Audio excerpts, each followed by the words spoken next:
We live and direct with the Wake Your Ass Up podcast, man. I got a very special guest. Go by the name of who?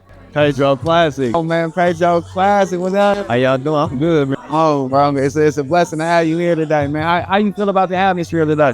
It's blessing. It's a blessing. It's good energy in here, bro. Like, this is what the Bay Area need, you know what I'm saying? Yeah. So everybody in here, creatives, a bunch of different artists here. There's not really no sections or nothing to where people could be sectioned off from each other. Everybody has to linger.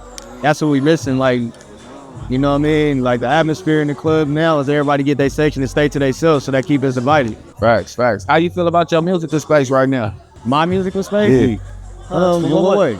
I mean, about you know, the new project or new singles or, you know, new journey that you might be on. I feel good, bro. I feel like the last couple of years, I took a lot of time to look in the mirror, and it's reflecting in my music. You know what I'm saying? Just as a father, as a friend, as just a human being, you feel me? Like, just looking in the mirror, taking accountability for a lot of different stuff and putting it into my music, because I feel like, you know, that's what's missing nowadays, like accountability and just, you know, being honest. I feel like it's a facade now with Instagram and everything. It's just about all the things that look good. So that's why I put out a lot of stuff that show you the bad. You know what I'm saying? So give you the balance. Right. How do you feel about, you know, having a son now that has entered into, you know, the entertainment field of producing, and, you know what I'm saying, you being an entertainer and, you know, on the mic as an MC, like, how does that feel to be able to work with your son as being a producer?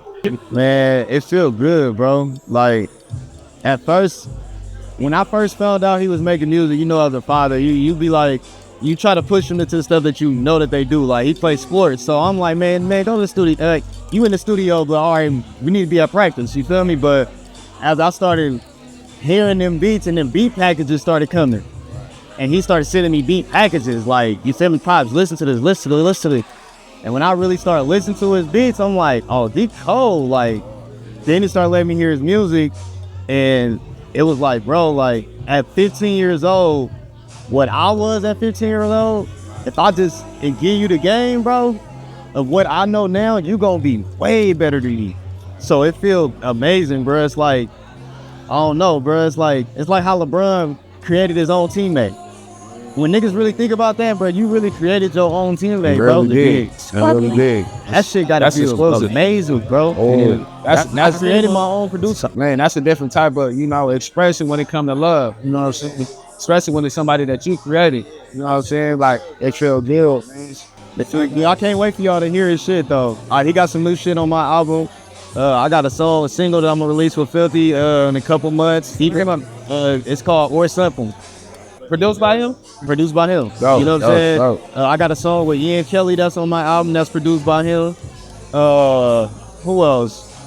I got a few, bro. Like, he's produced, I want to say he produced half of this album for sure. I got a couple other producers that I work with, but majority, like, I've been fucking with myself for it. That's dope. That's a badass experience, man. I see you brought some dope ass clothes with you today. Yeah. You got your new clothing line, Isolated Thread. Your shirt, yes sir. So this shirt, bro, I'm gonna open it up just so I can show it to him. But this is what I was working on for All-Star Weekend. But I'm gonna release it now. Isolated Threads, the Hall of Drip. That's right. This stuff. Hall of Drip. You know what I'm saying? And you know, when we think about throwbacks and all that, you know, we got to go back. So all my jerseys that I made is hand-painted one-on-ones. Everything is one-on-ones. So if it ain't your size, you just can't get it. You feel me? But this is the one that I did for the Orlando Magics. This is the Golden State one I did. You know what I'm saying? And I'm going to let y'all know, it's an XL. So whoever an XL, you able to buy this right now. I mean, if you want to buy it, crop it, whatever, you can do whatever. But I got a bunch of different designs. I did about 20 of them. 20 different jerseys like this. I got those shirts I'm going to be releasing. The shirts are not one-on-one. The jackets, I got 10 that's in the cuts, but you have to pre-order. I only got 10 that's going to be made. The hoodies, one-on-ones, you're not going to see them. Once you got it, you're the only person with it. What my friend when he was creating the fashion that you was doing, you know what I'm saying? Because I've been seeing you've been doing fashion for a while, and you also about to be a model in the fashion show, right? So, like, how do you feel about being a person from Oakland, coming from the hood, transition into a full executive businessman, you know what I'm saying, with great desires, to even have the passion to walk down a motherfucking runway. Man, honestly, I'm still soaking it in, bro. Like, coming to stuff like this, it opened my eyes to who I am. Like, when you sit in the house creating all day, or you sitting in your own world creating all day, you don't know how the world look at you outside of the internet. You feel me? Yes. And most of us up and coming artists don't have the people on the internet pushing you. You feel me? They more so try to tear you down. So when you got to come into the real world to see who really fuck with you, son. You know what I'm saying? When I come out in these events, I'm shaking hands with everybody. Look, like, it's like people that you don't expect to see me. They see me. Yeah. Send me. So to the artists that's out there, bro, get your asses outside, bro, because you don't know who's seeing you and watching those shit. It's crazy that you were saying that, because I was going to ask you, what would you tell a younger man, or, you know, a youngster trying to get in this game, you know what I'm saying, on how to, you know, prevent being involved with the bullshit, or in being involved with the bullshit, but having a career? Okay, so it's two different things, right? Because we got to start separating shit, because there's different type of people. There's the artists that politic. For the artists that politic, I say you gonna have to really have a real discussion with your peoples and understand and get them to understand what you trying to do. I got niggas that politic that in my family that I love, bro, but they just don't come to my events because they don't know what's gonna transpire based on what they doing in their life.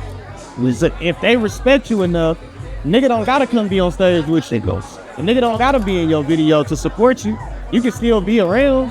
You can still come around or whatever, but it's just certain shit, like, you know what you're supposed to be to. So I would say, don't bring 30 niggas to your shows where you gotta argue with the security. And then you fuck up and can't even get in. You know what I'm saying? These are things that I had to learn, though. You know what I'm saying? I had to learn. You come in, niggas don't want to pay to get in. We're gonna keep it 100. So you bring 2 or 3 people, you might be able to get your entourage in, as opposed to bringing 30 motherfuckers, because that's the promoter losing. So I would say you have to establish a respect with the niggas that you around if you politicking, bro, and you doing music. You have to understand it's a respect thing, bro. If they respect you, they're not gonna fuck up what you got going on. Now, for the motherfuckers that is just creatives and just scared to be themselves, because I was one of those 2 people. You have to understand, bro, that you have a gift that a lot of people don't have, which is why it's harder for you to get there. You know what I'm saying? When you have a gift that people don't have, it's harder for you to get accepted. So you have to work 2 times harder, 10 times harder. But coming out to stuff like this, making your presence felt, your name felt, and being a good person, a genuine person, that shit go a long way. It's not even about the talent. It's about who you are. Who you are goes a long way. This nigga taught me, network is your network. That shit goes a long way. You feel me? I get in a lot of doors based on who I am. You know what I'm saying? And how I present myself. The street shit, I don't even really be talking about no more unless I'm trying to teach you something. You don't even know who I was. You feel me? A lot of people don't know you know what I mean? So I would say for those 2 type of artists, you know, for the creative, create, but also don't be afraid to share your art. Don't be afraid for people to not like your shit. Everybody not gonna like it. Everybody not gonna like this jacket, bro. If somebody gonna have something to say about this hoodie, everybody gonna have something to say about something. Exactly. But you gotta be able to take everything that gets said, take something out of it that you can learn from. All right. Because everything is a learning lesson. You feel me? So that's where I would say for the artists that's in the streets, or just the people that just scared to be themselves, that's what I would say. You know, that was my answer. But that's what I dealt with. If you could change one thing about yourself, what would it be? If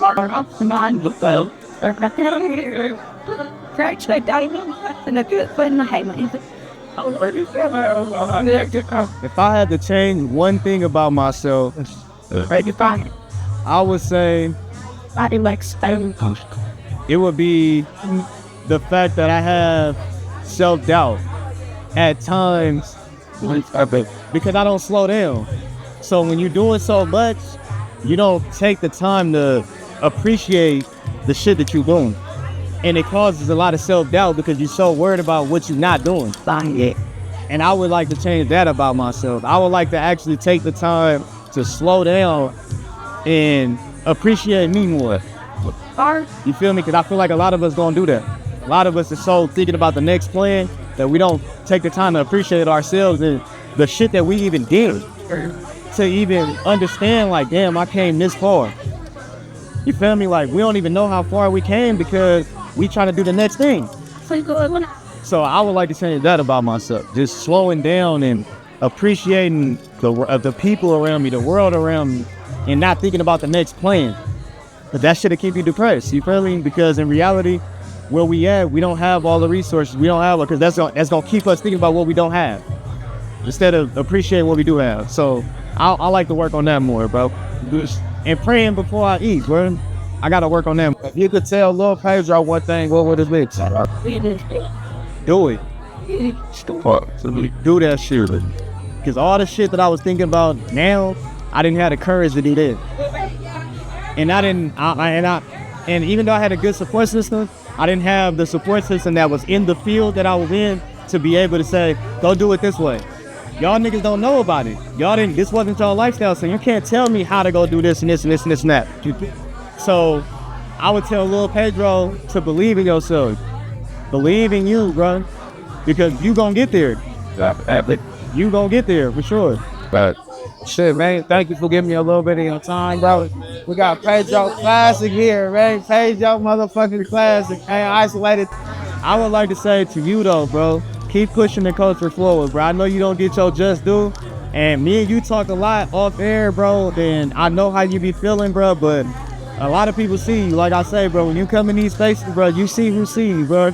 So keep pushing forward, bro, and being a good inspiration, because if it wasn't for a nigga like you, bro, I probably wouldn't even be wanting to keep forward, because I was stopping music when I met you. You know what I'm saying? A lot of people don't know that. So I'm here to tell you on camera, I appreciate you, bro. You feel me? I thank you. Love you too, bro. Real love, bro. Wake Your Ass Up podcast, man. Live and direct with Paidro motherfucking Classic. And we live at Wilson Lounge, man. Team Bay Area, Generation Now, Warner Records, man. It's exclusive, man. Shout out to everybody who played out on any contribute any type of way, man. Shit a lot.